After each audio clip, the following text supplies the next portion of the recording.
I just got an awesome idea. My government can import millions of people who believe they're superior to everyone outside their group and who demand blasphemy laws to shield themselves and their ideas from any sort of criticism.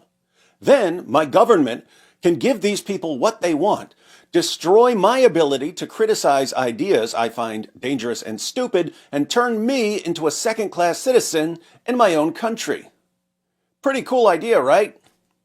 Yeah, sad part is I didn't even come up with it, so I can't really take the credit.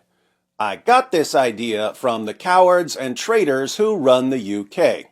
As we read in the Times, Labour's Islamophobia definition gives grooming gangs impunity. Definition will also shut down difficult but necessary conversations about gender equality and even Islamist extremism, says Claire Coutinho. If you thought the grooming gangs acted with impunity before, you ain't seen nothing yet. Grooming gangs will be able to carry out their crimes with impunity if a new definition of Islamophobia is given the go-ahead, the conservatives have warned. Writing in the Times, Claire Coutinho, the Shadow Equalities Minister, said that the definition risked intensifying the culture of censorship by creating a special status for one group over others. Yeah, interestingly, there is a legal system that gives a special status to one group over others. It's called Sharia, and British leaders absolutely love it.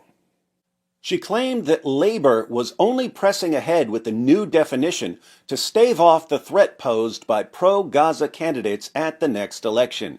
Steve Reed, the new Housing and Communities Secretary, has taken responsibility for the policy after Angela Rayner was forced to quit over her tax affairs.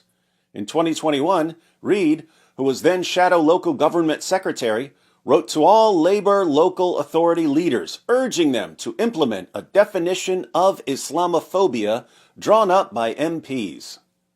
So, we've got Muslims in the UK shouting from the rooftops that they're going to turn the UK into an Islamic state. But instead of the British government focusing on making sure that never happens, they're focusing on Islamophobia. Like good little dimmies.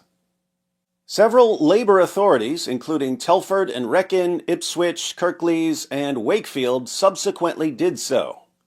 Coutinho said, Labour are doubling down by introducing a state-sanctioned definition of Islamophobia, which will intensify the culture of censorship that allowed the grooming gangs to carry out their crimes with impunity.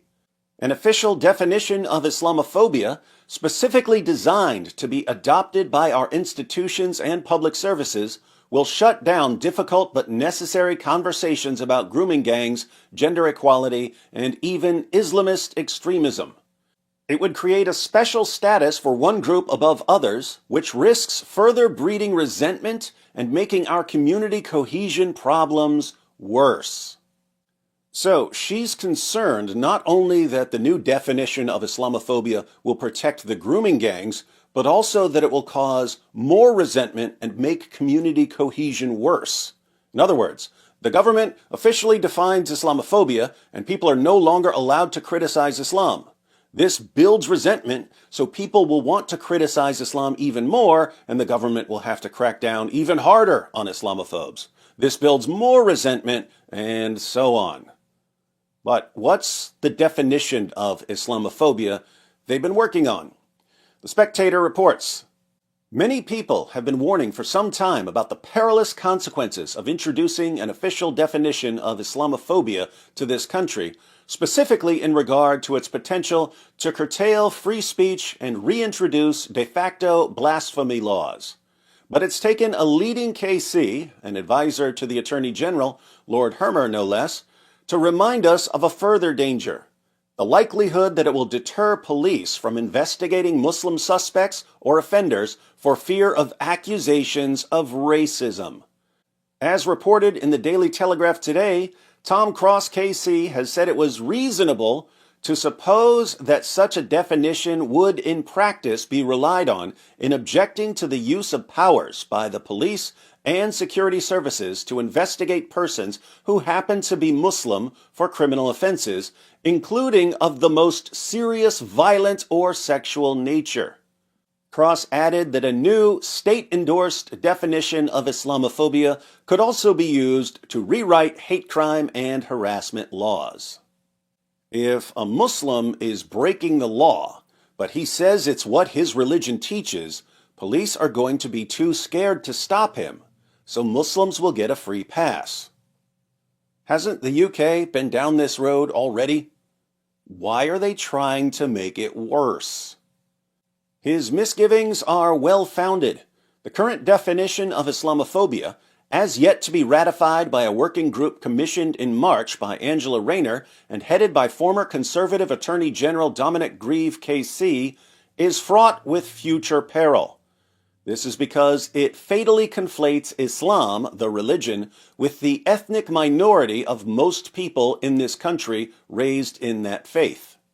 As it was defined by All-Party Parliamentary Group in 2018, Islamophobia is rooted in racism and is a type of racism that targets expressions of Muslimness or perceived Muslimness.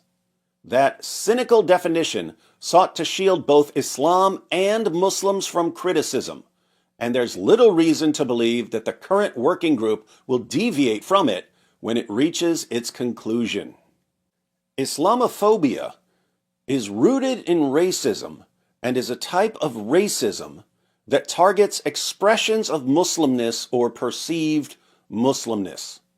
So, a Muslim calls Jews and Christians the worst of creatures. Are Jews and Christians allowed to object? No, because calling Jews and Christians the worst of creatures is an expression of Muslimness. We read in Surah 98, verse 6 of the Quran, "Verily, those who disbelieve in the religion of Islam, the Quran, and Prophet Muhammad, blah, blah, blah, from among the people of the Scripture, Jews and Christians, and al-mushrikun," mushrikun are people who associate partners with Allah, "will abide in the fire of hell. They are the worst of creatures." Jews, Christians, and other non-Muslims are the worst of creatures. We're lower than insects, according to the Quran. But Surah 3, verse 110 says that Muslims are the best of peoples ever raised up for mankind. Muslims are the best of peoples. Jews and Christians are the worst of creatures. So, a Muslim can spend every waking moment heaping abuse on Jews and Christians, and not only are Jews and Christians not allowed to insult the Muslim back, they can't even object to being called the worst of creatures because objecting would be Islamophobic. Suppose a popular British Muslim announces on YouTube that once Muslims get the political power, ex-Muslims will be publicly executed. This is a part of our religion. There's a reason to it. Yeah? There's a reason why there's a capital punishment. Because people like you, little weaklings, who leave their religion and cause corruption in the land by spreading it, the capital punishment in Islamic law would be applied to you. We have no doubt. And we're proud of that. Will ex-Muslims even be allowed to say, "No, please don't kill us when you get the political power"? Not at all. Because calling for the public executions of ex-Muslims is an expression of Muslimness, so condemning it would be a form of racism, which would make any ex-Muslims who object to being killed racists and Islamophobes, even if they're the same race as the Islamists who want to kill them. Keep in mind, the people who are letting this happen in the UK are the children and grandchildren and great-grandchildren of the men and women who once decided that they would rather die than surrender to the Germans. Now they're surrendering, not to an invading military, but to words, words, words. We're proud of that. We're proud of that.